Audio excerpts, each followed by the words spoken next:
আলহামদুলিল্লাহ, সমস্ত প্রশংসা ওই আল্লাহ সুবহানাহু ওয়া তাআলার জন্য, যিনি আমাদেরকে জমাদিউস সানির প্রথম জুমায় তৃতীয় দিনে গত জুমার ন্যায় আবার উপস্থিত করে দিলেন। আমরা সেই মহান রব্বুল আলামিনের দরবারে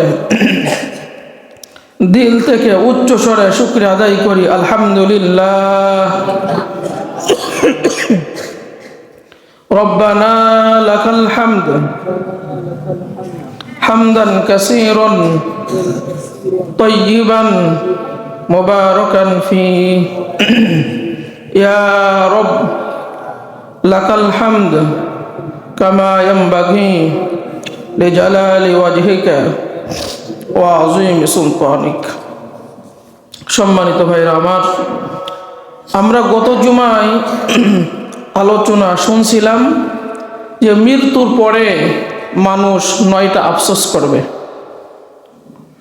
মরণের পরে মানুষ কি আফসোস করবে সেই কথাগুলো আল্লাহ রাব্বুল আলামিন কুরআনুল কারীমে আমাদেরকে জানিয়েছেন। আমরা সেইগুলো গত জুমায় শুনছিলাম, 6টা পর্যন্ত আমরা শুনছি। বাকি 3টা আমরা আবার আজকে শুনবো ইনশাআল্লাহ, যাতে এই আফসোস আমাদের কারণ না করতে হয়। মরণের পরে আমরা যেন আগে থেকে ঠিক হয়ে যাই। কবরে যাওয়ার আগে, একা একা আমরা কবরে থাকার আগে, অন্ধকার কবরে আমাদের যেন এই আফসোস করতে না হয়, এই জন্য আমরা আজকে সেইগুলো বাকি কথাগুলো আমরা কোরআন থেকে শুনবো ইনশাআল্লাহ। আমরা 6 নম্বর স্মরণ করাই দিয়ে আমরা বাকিগুলো আবার শুনবো। প্রথম বলছিলাম যে আমরা প্রথমে বলবো, হাইরে আমি যদি মাটি হয়ে যেতাম। ব্যাখ্যা বিশ্লেষণ করে আমরা বলছিলাম, এরপরে আমরা আফসোস করব যে আমরা যদি আখিরাতের জগতের জন্য আগে কিছু পাঠাতাম, এই নামাজ, রোজা, হজ, যাকাত, তাসবিহ, তাহলিল, কোরআন তেলাওয়াত, নেক আমলগুলো আগে যদি পাঠাতাম, এর বিনিময়ে আমরা আখিরাতের শাস্তি থেকে বেঁচে যেতাম। আফসোস করব যারা আমরা নেক আমলে দুর্বল, এই আফসোস আমরা করবো ইনশাআল্লাহ। এরপরে আমার হিসাব যদি না নেওয়া হতো, এরপরে আমরা আফসোস করব যে আমি রসুলের দেখানো কোনো পথ যদি আমি অবলম্বন করতাম, রসুলের সুন্নাহ মেনে যদি আমি আমার জীবন যাপন করতাম, এই আফসোসটা আমরা করব। যারা রসুলের সুন্নাহ মানতে যাদের ভালো লাগে না, তারা এই আফসোসটা করবে। এরপরে আফসোস করবে আমি যদি অমুককে বন্ধু না বানাতাম, কারণ বন্ধুর কারণে অনেক মানুষ পাপাচার করে, পাপ কাজ করে, গুরুত্বপূর্ণ পাপ কাজ করে মানুষ বন্ধুদের আড্ডায় পড়ে। তা অসৎ লোকের সাথে যাদের বন্ধুত্ব থাকবে, এদের কারণে যখন জাহান্নামে যাবে তখন এই আফসোসগুলো করবে। আমরা ব্যাখ্যা বিশ্লেষণ করে গত জুমায় এটা শুনছিলাম। 6 নম্বরে আমরা যেটা আলোচনা শেষ করছিলাম গত জুমায়, তারপর থেকে আলোচনা শুনবো যে আমি যদি আল্লাহ এবং আল্লাহ রসুলের নির্দেশ মানতাম।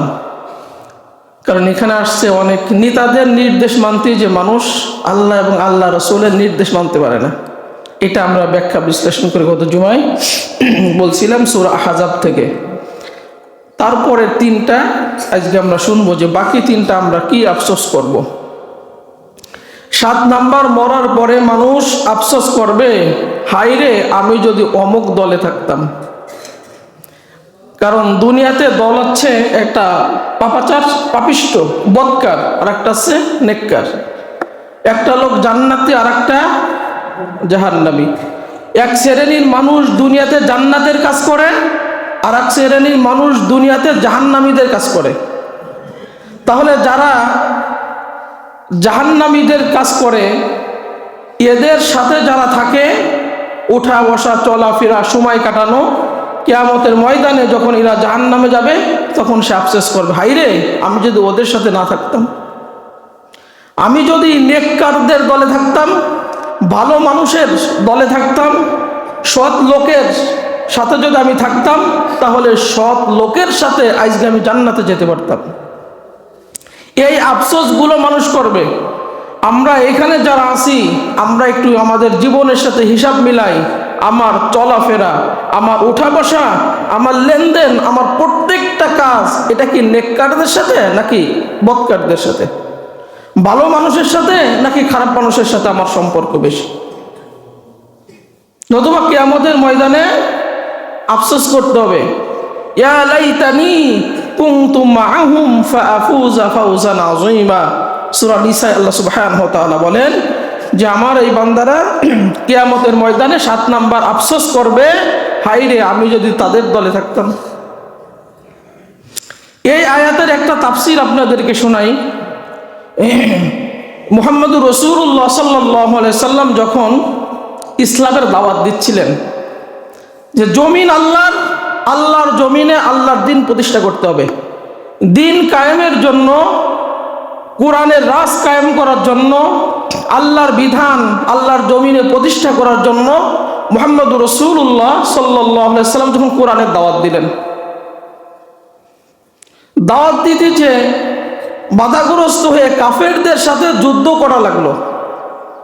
যুদ্ধ করতে যে অনেক মানুষ ক্ষত বিক্ষত হলো, রক্ত ঝরালো, কেউ পঙ্গু হলো, কেউ হাত হারালো, কেউ পা হারালো, এমনকি কেউ শাহাদাত বরণ করলো। তা ওই জামানায় এক শ্রেণীর মুনাফিক ছিল, তারা নবীজির সাথে নামাজ পড়তো, রসুলের সাথে রোজা রাখতো, হজ করতো, জাকাত দিত, কোরআন তেলাওয়াত করতো, সব কাজ তারা করতো, কিন্তু তারা ছিল মুনাফিক। মুনাফিকদের কিন্তু সহজে চেনা যায় না, এরা সব ভালো কাজে থাকে, কিন্তু এরা হচ্ছে মুনাফিকি করে, মানে দ্বিমুখী আচরণ করে। মুসলমানদের সাথে থাকে, কাফেরদের সাথেও এদের সম্পর্ক। তাই এই মুনাফিক মার্কা লোকেরা চিন্তা করলো যে মুহাম্মদুর রাসূলুল্লাহ সাল্লাল্লাহু আলাইহি সাল্লাম এখন যুদ্ধের ময়দানে দিন কায়েমের জন্য লোক পাঠাচ্ছে, সেখানে অনেকে রক্ত ঝরবে, ক্ষত বিক্ষত হবে, হাত হারাবে, পা হারাবে, সন্তানগুলো এতিম হবে, শাহাদাত বরণ করবে। অতএব আমরা না যে ভালো কাজ করছি, মানে ওই মুনাফিকরা নানা তাল বাহানা করে ওই যুদ্ধের ময়দানে যাইতো না, দিন কায়েমের জন্য তারা যাইতো না, রাসূলের নির্দেশ মেনে তারা যাইতো না, বিভিন্ন বাহানা ধরতো যে আমার এই সমস্যা সেই সমস্যা, মানে এক এক বাহানা ধরে উদ্দেশ্য কি তারা দিন কায়েমের জন্য, কোরআনের জন্য, ইসলামের জন্য তারা মাঠে ময়দানে যাবে না। এই কাজ মুনাফিকদের আচরণ। মুহাম্মদুর রাসূলুল্লাহ সাল্লাল্লাহু আলাইহি সাল্লামের উপরে আল্লাহ রাব্বুল আলামিন সূরা নিসার এই 73 নম্বর আয়াত নাজিল করে দিয়ে বলেন যে কিয়ামতের ময়দানে আল্লাহ রাব্বুল আলামিন যারা ইসলামের জন্য জীবন দিয়েছে, রক্ত দিয়েছে, ক্ষত বিক্ষত হয়েছে, পঙ্গু হয়েছে, সন্তানগুলোকে যারা এতিম করছে, শাহাদাত যারা বরণ করছে, আল্লাহ রাব্বুল আলামিন কিয়ামতের ময়দানে এদেরকে যখন গুনাহগুলো মাফ করে জান্নাত দিবে, আর বলবে আমার দ্বীনের জন্য, আমার কোরআনের জন্য, আমার ইসলামের জন্য, দিন কায়েমের জন্য যারা জীবন দিয়েছে, ক্ষত বিক্ষত হয়েছে, পঙ্গু হয়েছে, তারা দলে দলে জান্নাতে যাও। এই সমস্ত মানুষ যখন দলে দলে জান্নাতে যাবে, তখন ওই মুনাফিকেরা ওই মরে গেলে কিয়ামতের ময়দানে তখন তারা আফসোস করতে থাকবে আর বলবে ইয়া লাইতানি কুনতু মাআহুম ফাআফুযা ফাওজান আযীমা। হায়রে আমরাও যদি তাদের দলে থাকতাম, তাহলে আমরাও এদের সাথে দলে দলে আল্লাহর জান্নাতে যেতে পারতাম। এই জন্য মুসলমান ভাইরা আমার, এখান থেকে শিক্ষা হলো, মরার পরে যেন আপনার এই আফসোস করা না লাগে, আমি ইসলামের জন্য কেন কাজ করলাম না, কোরআনের জন্য আমি কেন কাজ করলাম না, আল্লাহ এবং আল্লাহ রসুলের জন্য কেন কাজ করলাম না, নেককারদের সাথে কেন আমি সম্পর্ক রাখলাম না। এই যে নেককাররা দলে দলে জান্নাতে যাচ্ছে, আমিও এদের দলে দলে জান্নাতে যেতে পারতাম। তখন আপনি হাজার আফসোস করলেও আপনার ওই আফসোস কোনো কাজে আসবে? কোনো কাজে আসবে না। এই জন্য এখন থেকে আপনার সিদ্ধান্ত নিতে হবে, আপনি কি পাপিষ্ঠ ব্যক্তিদের সাথে থাকবেন নাকি নেককার দিনদার পরেশগারদের সাথে থাকবেন? আপনি কি ইসলামওয়ালা লোকদের সাথে থাকবেন? আপনি কি কুরআনওয়ালাদের সাথে থাকবেন? আপনি কি নামাজি ব্যক্তিদের সাথে থাকবেন? আপনি কি আল্লাহওয়ালা লোকদের সাথে থাকবেন নাকি যারা বদকার পাপিষ্ঠ এদের সাথে থাকবেন? যদি আপনার এদের সাথে সম্পর্ক বেশি থাকে, কিয়ামতের ময়দানে আফসোস করবেন আর বলবেন, ইয়া লাইতানি কুনতু মাআহুম ফাআফুযা ফাওজান আযীমা।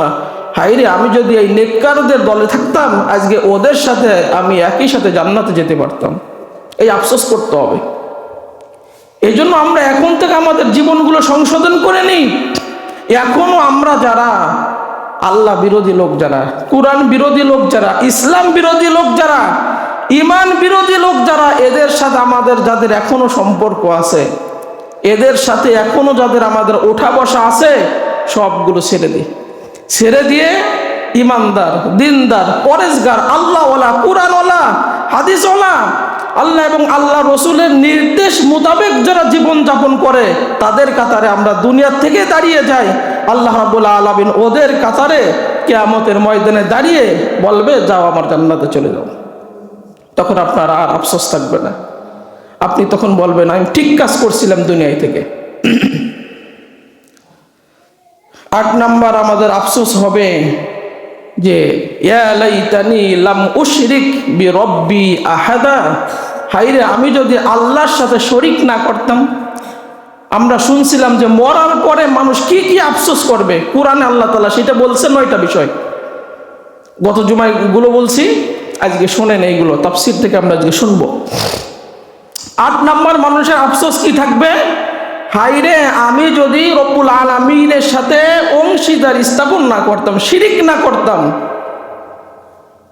কারণ আল্লাহ রাব্বুল আলামিন বলেন, লাইন আশরাকতা লা ইয়াহবাতান্না আমালুকা ওয়া লা তাকুনান্না মিনাল খাসিরিন।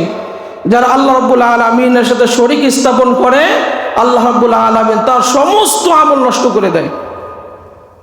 কিয়ামতের ময়দানে একজন মানুষের হাজার হাজার নেক আমল থাকবে, কোটি কোটি নেক আমল থাকবে। নেক আমল থাকার পরেও দেখা যাবে তার ওই আমলের মধ্যে শিরকের গুনাহ আছে। শিরকের গুনাহ থাকার কারণে আল্লাহ রাব্বুল আলামিন তার সমস্ত আমল বাদ দিয়ে দিয়েছে। সমস্ত আমল বাদ, নামাজ, রোজা, হজ, যাকাত, কোরআন তেলাওয়াত, দান, সদকা, যেখানে যা আছে ভালো কাজ সব বাদ হয়ে গেছে শিরক থাকার কারণে। তখন ওই ব্যক্তি আফসোস করতে থাকবে, ইয়া লাইতানি লাম উশরিক, ইয়া লাইতানি লাম উশরিক বিরব্বি আহাদা। হায়রে, আমি যদি রব্বুল আলামিনের সাথে শরিক না করতাম। এই আফসোস করতে থাকবে। তখন ওই আফসোস কোনো কাজে আসবে? কোনো কাজে আসবে না। হাজার আফসোস করবে, ইয়া লাইতানি লাম উশরিক বিরব্বি আহাদা। হায়রে, আমি যদি রব্বুল আলামিনের সাথে শরিক না করতাম, তাহলে আমার এই নেক আমল আজকে নষ্ট হতো না। আরেকটা সময় দেখা যাবে আল্লাহ রাব্বুল আলামিন একজন ব্যক্তির গুনাহ, এত পরিমাণ গুনাহ হইছে, ওই গুনাহ জমিন থেকে নিয়ে আসমান পর্যন্ত, পৃথিবীর এক প্রান্ত থেকে অপর প্রান্ত, এত গুনাহ তার আমলনামায়, যে গুনাহগুলো যদি মাপা হয় আসমান থেকে জমিন পর্যন্ত হবে, এবং পৃথিবীর এক প্রান্ত থেকে অপর প্রান্ত এত গুনাহ আছে। এই গুনাহ থাকার পরেও আল্লাহ রাব্বুল আলামিন দেখবেন তার ওই নেক, ওই আমল গুনার মধ্যে তার কোনো শিরক নেই, শিরকের কোনো গুনাহ নাই। আল্লাহ রাব্বুল আলামিন বলেন, যা, তোর আজকে শিরকের গুনাহ নাই, তো সমস্ত গুনাহ আমি আজকে মাফ করে দিলাম। সুবহানাল্লাহ, সুবহানাল্লাহ। তখন কলিজায় তার বুক ফেটে যাবে, আর মানুষ তখন আফসোস করবে, ইয়া লাইতানি লাম উশরিক বিরব্বি আহাদা। হায়, আমি যদি আল্লাহ রাব্বুল আলামিনের সাথে শরিক না করতাম, তাহলে আজকেও এর মতো আমিও মাপ পেয়ে আল্লাহর জান্নাতে চলে যেতাম। এই আফসোসগুলো আমাদের তখন করতে হবে। এই আয়াতের একটা তাফসীর আপনাদেরকে শোনাই। মুহাম্মদুর রাসূলুল্লাহ সাল্লাল্লাহু আলাইহি ওয়াসাল্লাম বলেন যে 2 বন্ধু ছিল, একজন ধনী আর একজন গরিব। একজন ধনী আর একজন গরিব, 2 বন্ধু। দরিদ্র যে বন্ধু সে হচ্ছে মুসলমান, আর যে ব্যক্তি ধনী হচ্ছে কাফের। আল্লাহ রাব্বুল আলামিন তাকে অনেক ধন সম্পদের মালিক বানিয়েছেন, অনেক চাকর বাকর তার আছে, অনেক জনবল তার আছে, এমনকি আল্লাহ রাব্বুল আলামিন তার অনেক সন্তানাদি দিয়েছেন। এরপর আল্লাহ রাব্বুল আলামিন তাকে একটা আঙ্গুরের বাগান দিয়েছেন, একটা খেজুরের বাগান দিয়েছেন, 2 বাগানের মাঝখান থেকে একটা নদী, এবং নদীর পাশে সে অনেক শস্য ক্ষেত, মানে অনেক জায়গা জমি আল্লাহ রাব্বুল আলামিন দিয়েছেন। আর ওই আঙ্গুরে এত পরিমাণ আঙ্গুর দিছে, এত খেজুর হয়েছে, ওই কাফের বন্ধু মুসলমান গরিব বন্ধুকে বলতেছে, আমি তোমার থেকে শ্রেষ্ঠ ব্যক্তি, আমি তোমার থেকে শ্রেষ্ঠ ব্যক্তি, আমার জনবল, ধনবল, সন্তানাদি, মান, ইজ্জত সব দিক থেকে আমি তোমার থেকে শ্রেষ্ঠ। এমনকি আমার যে দুটো বাগান আছে, খেজুরের বাগান, আঙ্গুরের বাগান, তার মাঝখান দিয়ে নদী এবং অনেক শস্য ক্ষেত আমার আছে, আমি আশা রাখি আমার এই আঙ্গুরের বাগান, ফলের বাগান জীবনে কখনো ধ্বংস হবে না। এমনকি কিয়ামত কোনোদিন হবেও না, আমার বাগান কোনোদিন ধ্বংস হবে না, আমি স্থায়ী সম্পদের মালিক হব। আমরা এইখানে যারা আছি, এই যে আমরা সম্পদ দিয়ে নাড়াচাড়া করি, যখন আমরা অনেক সম্পদের মালিক হয়ে যাই, আমরা কি এই কথা আস্থার সাথে বলতে পারবো এই সম্পদ থেকে আমি কখনো শূন্য হব না? বলার কায়দা আছে? বলার কায়দা আছে? আল্লাহ রাব্বুল আলামিন বলেন, তাকিয়ে দেখ হসপিটালের দিকে, সামান্য একটা রোগ দিছি, ডাক্তার খুঁজে পায় না, তোর ভিটে বাড়ি বেচলেও সেই রোগ ভালো হচ্ছে না। আর এই লোক আল্লাহর সাথে বড়াই করে বলতেছে, আমার যে সম্পদ আছে কারুনের মতো, এ আয়াতে তাফসীর থেকে বলতেছে যে আমার যে সম্পদ আছে আর এই বাগান আছে, এই বাগান কখনো ধ্বংস হবে না, বাগানে যত ফল আছে বিক্রি করে তো আমি সারা জীবন বসে খেতে পারবো। অহংকার করে গর্ব করে বলতেছে। মুসলমান গরিব লোকটা বলতেছে যে তুমি রব্বুল আলামিনের সাথে শিরিক করলা, রব্বুল আলামিনের সাথে অংশীদার সাব্যস্ত করলা, যে কখনো কিয়ামত হবে না, আর তুমি কখনো এই সম্পদ তোমার ধ্বংস হবে না, এটা শিরকের কথা। কারণ সম্পদ দেওয়ার মালিককে, সম্পদ দেওয়ার মালিককে। এই যে তোমাকে বাগান দিছে, এটা আল্লাহর। এই বাগানে যে ফল হলো, আঙ্গুর ফল হলো, খেজুর হলো, মাঝখান দিয়ে নদী নালা যা হলো, সবকিছু আল্লাহ রাব্বুল আলামিন তোমাকে দিয়েছেন। অতএব যে আল্লাহ রাব্বুল আলামিন তোমাকে মাটি থেকে বানালেন, গরিব বন্ধু বলছে তাকে যে আল্লাহ রাব্বুল আলামিন তোমাকে মাটি থেকে বানালেন, এরপরে আল্লাহ রাব্বুল আলামিন পিতার এক ফোঁটা নাপাক পানিতে তোমাকে বানালেন, ওই নাপাক পানির মধ্যে হাজার হাজার লক্ষ লক্ষ শুক্রাণু ছিল, একটা শুক্রাণু বাছাই করে রব্বুল আলামিন তোমাকে পুরুষের আকৃতি দিলেন, আর তুমি সেই রব্বুল আলামিনের সাথে শরীক স্থাপন করলে। এটা তোমার জন্য কাম্য না। অহংকার বশত তুমি রব্বুল আলামিনের সাথে শরীক স্থাপন করলে। অতএব তোমার সামনেই আমি সাক্ষ্য দিলাম, লাকিন্নাহু আল্লাহু রাব্বি ওয়ালা উশরিকু বিরাব্বি আহাদা, আমি ওই রবের একত্ববাদের সাক্ষ্য দিচ্ছি, আর আমি আল্লাহ রাব্বুল আলামিনের সাথে কখনো শরীক স্থাপন করব। তাকে বোঝাচ্ছে যে আল্লাহ আপনাকে বাগান দিলেন, ফল দিলেন, এত সম্পদের মালিক বানালেন, যে আল্লাহ এত সুন্দর আকৃতি দিয়ে আপনাকে পুরুষ রূপে বানালেন, আপনি তার সাথে শিরিক করলেন। আপনার সম্পদ কখনো ধ্বংস হবে না, কিয়ামত কখনো হবে না, আপনি একথা বলতে পারলেন? অতএব তোমার সামনেই আমি আমার রবের সাক্ষ্য দিচ্ছি যে আল্লাহ রাব্বুল আলামিন ছাড়া কোনো মাবুদ নাই, আমি তার সাথে শরীক স্থাপন করব। আর তুমি যখন তোমার বাগানে প্রবেশ করলে, বাগানে সুন্দর আঙ্গুর ফল দেখে, সুন্দর খেজুর দেখে, নদী নালা দেখে, শস্য ক্ষেত দেখে তুমি কেন এ কথা বললে না, মাশা আল্লাহ লা কুওয়াতা ইল্লা বিল্লাহ? এ কথা তুমি কেন বললে না? এ কথা তুমি কেন বললে না যে আল্লাহ রাব্বুল আলামিন চেয়েছেন তাই আমার বাগানে এত সুন্দর ফল হয়েছে, আমি বাগানের মালিক হয়েছি, নদী নালা আছে, শস্য ক্ষেত আছে, আল্লাহ যদি না দিতেন এই বাগানে কখনো ফল হতো না। হতো এই যে আমরা ধান লাগাই, বিভিন্ন চারা লাগাই, আল্লাহ রাব্বুল আলামিন যদি ওইটার মধ্যে ফল ফুল না দেন, দুনিয়ার কোনো শক্তি আছে কি? আল্লাহ বলেন, বান্দারে সূক্ষ্ম জ্ঞানে চিন্তা করো, তোমরা যে বীজ রোপণ করো জমিনে, এরপরে রব্বুল আলামিন ছোট্ট করে ওইটা চারা বানায়, 2টা পাতা বের করেন, তারপরে 4টা পাতা বের করেন, 6টা পাতা বের করেন, এই করে করে আল্লাহ রব্বুল আলামিন অনেক বড় চারা বানিয়ে দেন। হাজার হাজার পাতা দিয়ে দেন, এরপরে রব্বুল আলামিন ফুল দিয়ে দেন, এরপরে ফল দেন, এরপর আল্লাহ রব্বুল আলামিন খাওয়ার উপযোগী করে দেন। আল্লাহ রব্বুল আলামিন বলেন, বান্দারে এই শক্তি আমি রব্বুল আলামিন ছাড়া দুনিয়ার কারণ নাই, কোন রাজা বাদশাহও নাই। মুসলমান বন্ধু কাফেরকে বোঝাচ্ছে, তোমার বাগানে এত সুন্দর বাগান দেখে, ফুল দেখে, ফল দেখে, আঙ্গুর দেখে, খেজুর দেখে, নদী নালা খাল বিল দেখে, শস্য ক্ষেত দেখে তুমি কেন এ কথা বললে না? মাশা আল্লাহ লা কুওয়াতা ইল্লা বিল্লাহ। আল্লাহ রাব্বুল আলামিন ছাড়া এই শক্তি দেওয়ার কারণ। এখান থেকে একটা মাসালা এবং হাদিস আপনাদেরকে শোনাই। বিশ্বনবী মুহাম্মদুর রাসূলুল্লাহ সাল্লাল্লাহু আলাইহি সাল্লাম বলেন, আমার উম্মারা শোনো, তোমরা যারা ক্ষেত খামার করো, ক্ষেত খামারে যদি ভালো ফল আসে, ভালো ফুল আসে, ক্ষেতের ফসল যদি ভালো হয়, ক্ষেতের মধ্যে দাঁড়াইয়া তুমি বলবা মাশা আল্লাহ লা কুওয়াতা ইল্লা বিল্লাহ। আল্লাহর কসম করে বলি, তোমার ওই ক্ষেতে কখনো বিপদ আসবে না। পড়ছেন জীবনে কোনোদিন? কুরআন বলছে, সূরা কাহফ থেকে বলতেছি, 42 নম্বর আয়াত থেকে বলতে, সূরা কাহফের, যে ওয়ালাউলা ইজ দাখালতা জান্নাতাকা কুলতা মাশা আল্লাহ লা কুওয়াতা ইল্লা বিল্লাহ। তোমার বাগানে তুমি যখন প্রবেশ করো তখন তুমি বলো মাশা আল্লাহ লা কুওয়াতা ইল্লা বিল্লাহ। আল্লাহ চেয়েছেন তাই আমার বাগানে ফসল হয়েছে। আল্লাহ যদি না চাইতেন, কারোর শক্তি নাই আমার এই বাগানের মধ্যে ফল দেওয়ার, ফুল দেওয়ার, কারোর শক্তি। নবীজি বলেন, তোমার বাগানের মধ্যে দাঁড়িয়ে তুমি যদি বলো মাশা আল্লাহ লা কুওয়াতা ইল্লা বিল্লাহ, আল্লাহ রাব্বুল আলামিন তোমার ওই ফসলের মধ্যে কখনো বিপদ দেবে না।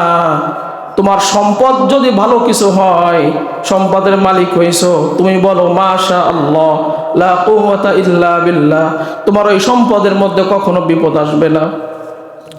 নবীজি বলেন, কোন বস্তুর মাঝে তোমরাও যদি ভালো কিছু দেখো, সেখানে তুমি বলো মাশা আল্লাহ লা কুওয়াতা ইল্লা বিল্লাহ।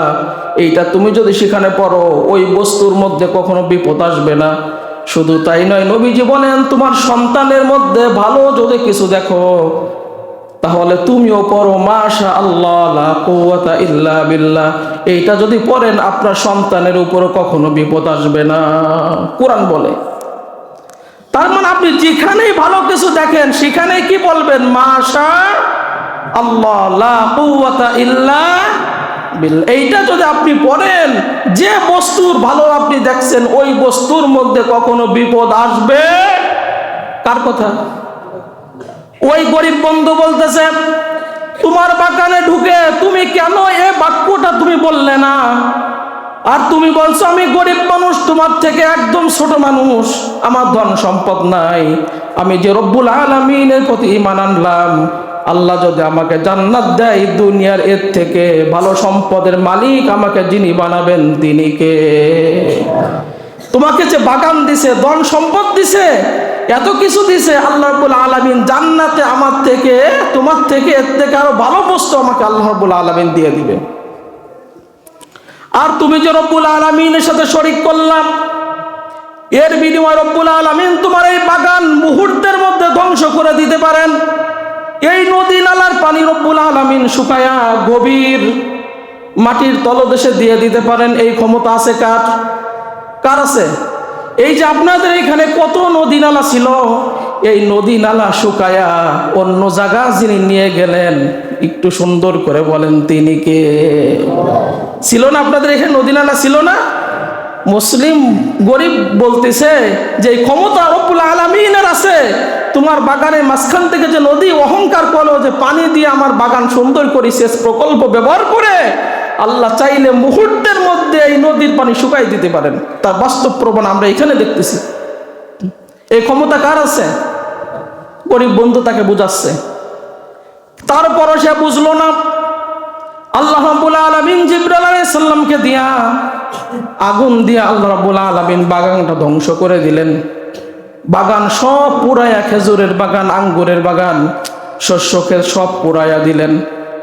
সব যখন পুরায়া দিল, ফেলিয়া বাগানের দিকে তাকিয়ে বলতেছে, ইয়া লাইতানি লাম ইশরিক বিরব্বি আহাদা। আমি যদি রব্বুল আলামিনের সাথে শরীক না করতাম, দাম্ভিকতা না দেখাতাম, তাহলে আমার এই বাগান আজ ধ্বংস হতো না।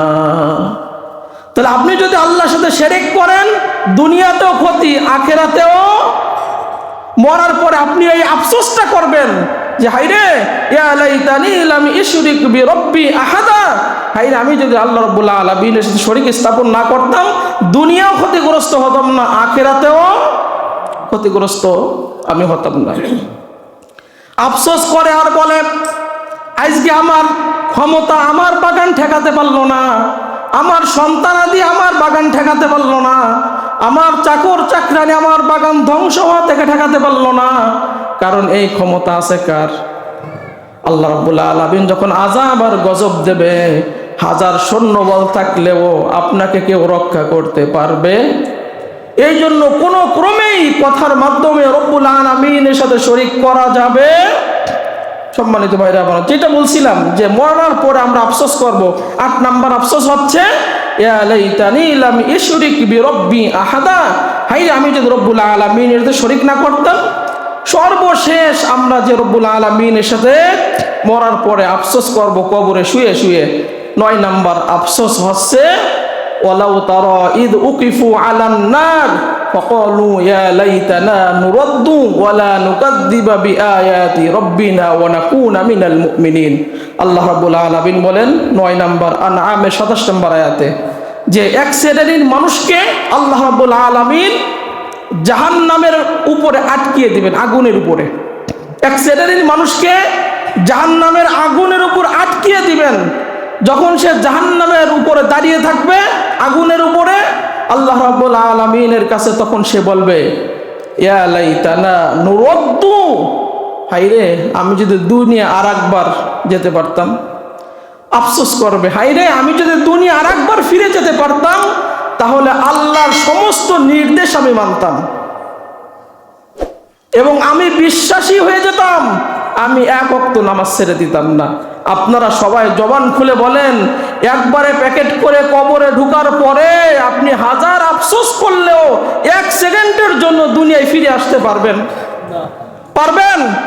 আমাদের বাপদাদারা আসছে, আমাদের পূর্বপুরুষ আসছে, আদম থেকে নিয়ে আজকের দিন পর্যন্ত যত মানুষ চলে গেছে ফিরে আসছে, আসার সম্ভাবনা আছে। কিয়ামত পর্যন্ত পারবে? কিয়ামত পর্যন্ত পারবে না। আপনি তখন আফসোস করবেন যারা আজকে আপনার আল্লাহর নির্দেশ মানেন না, আল্লাহর নির্দেশ মেনে যারা জীবন সাজান না, রাসূলের সুন্নাহ মেনে যারা জীবন সাজান না, কোরআনের বিধান মেনে যারা জীবন যাপন করেন না, আপনার আফসোস করবেন ইয়া লাইতানা নুরাদ্দু ওয়ালা নুকাদ্দিবা বিআয়াতি রাব্বিনা ওয়া নাকুনা মিনাল মুমিনিন। আল্লাহ রে, আর একবার যদি দুনিয়ায় ফিরে যেতে পারতাম, সব কিছুর প্রতি মানতাম, একটাও ভালো কাজ জীবনে ছাড়তাম না, যত কষ্ট হোক না কেন, যত শীত পড়ুক না কেন, ফজরের নামাজে আগে হাজির হতাম। আফসোস করবেন, আল্লাহ আমি বড় ইমানদার হয়ে যেতাম, আপনার নির্দেশ একটা ওভারটেক করে চলতাম না। হায়রে আর একবার যদি ফিরে যেতাম, আল্লাহ বলবেন কি জানেন? আওয়ালাম নুআম্মিরকুম, আমি কি তোমাকে এতটুকু হায়াত দেই নাই যে তুমি চাইলে ভালো হয়ে যেতে পারতা? আমি যুগে যুগে রসুল পাঠালাম, সাহাবী পাঠালাম, তাবিঈদের পাঠালাম, উলামায়ে মুস্তাহিদিনকে পাঠালাম, মুফাসসিরিনদেরকে পাঠালাম, মুহাদ্দিসদের পাঠালাম। তোমাদের এলাকায় মসজিদ বানিয়ে মসজিদের ইমামদেরকে দিয়ে তোমাদেরকে বোঝালাম যে দুনিয়ায় আর ফিরে আসা যাবে। বলেন সবাই, দুনিয়ায় আর ফিরে আসা যাবে? তাহলে তোমরা কেন বোঝো নাই? আজকে হাজার আফসোস করবা। কোরআন বলে আফসোস করতে করতে নিজের এই হাত চাবাই খেয়ে ফেলবা আর বলবা হায়রে আর একবার যদি দুনিয়ায় ফিরে যেতে পারতাম। হাজার আফসোস করলেও দুনিয়ায় ফিরে আসা আর যাবে? তো ওইখানে যাওয়ার আগে আমাদের সকলের ভালো হওয়া দরকার আছে না নাই? কোরআন হাদিস মেনে জীবন সাজানোর দরকার আছে না নাই? আছে। বিস্তারিত আলোচনা আমরা আগামী জুমায় বলবো। খুব সুন্দর একটা হাদিস, কোরআন এখানে কি বলছে যে দুনিয়ায় ফিরে আসার আকতি আপনার কেমন হবে, অনুভূতিটা কবরে রাখার সাথে সাথে আমরা আগামী জুমায় শুনবো ইনশাআল্লাহ। আল্লাহ রাব্বুল আলামিন আমরা আজকে যতটুকুন শুনেছি এর উপর আমল করার তৌফিক দান করুক। আমরা বলি আমিন।